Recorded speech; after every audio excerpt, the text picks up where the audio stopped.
れたら困る話だけど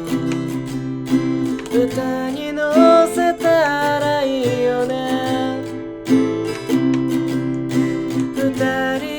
以外にとっちゃどうでもいい鳥恋みたいな話。もう泣いてもいい、乱れてもいい、壊れてもいい、だけどあなたを愛してることだけ歌うよ。もう僕らの中に刻み込まれた一部とはいえ大きな愛を閉じ込めたままじゃいられない。だいたいあなたのことは分かってるって言ったかもしれないけど得意料理も知らないままだった。笑い話になるまではもう忘れてしまいたいよ。もう泣いてもいい、乱れてもいい、壊れてもいい、だけどあなたを愛してることだけ歌うよ。もう僕らの中に刻み込まれた一部とはいえ大きな愛を閉じ込めたままじゃいられない。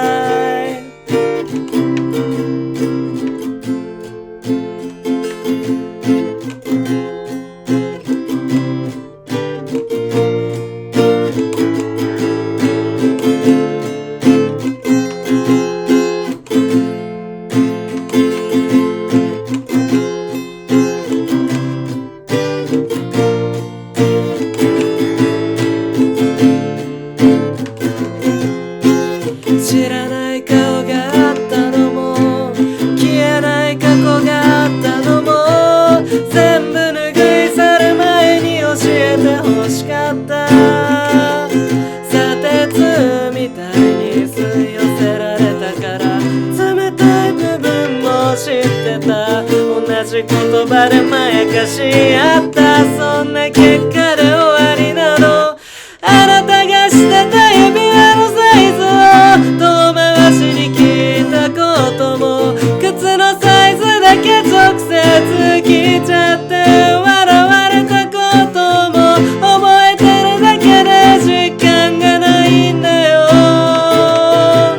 でもさやっぱり好きなんだ。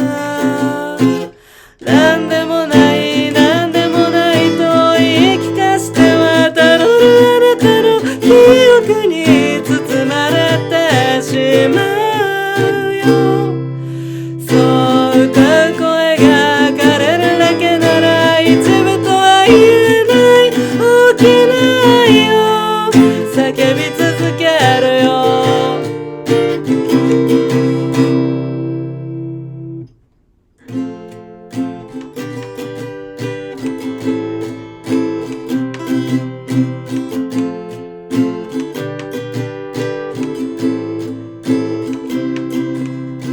通り雨が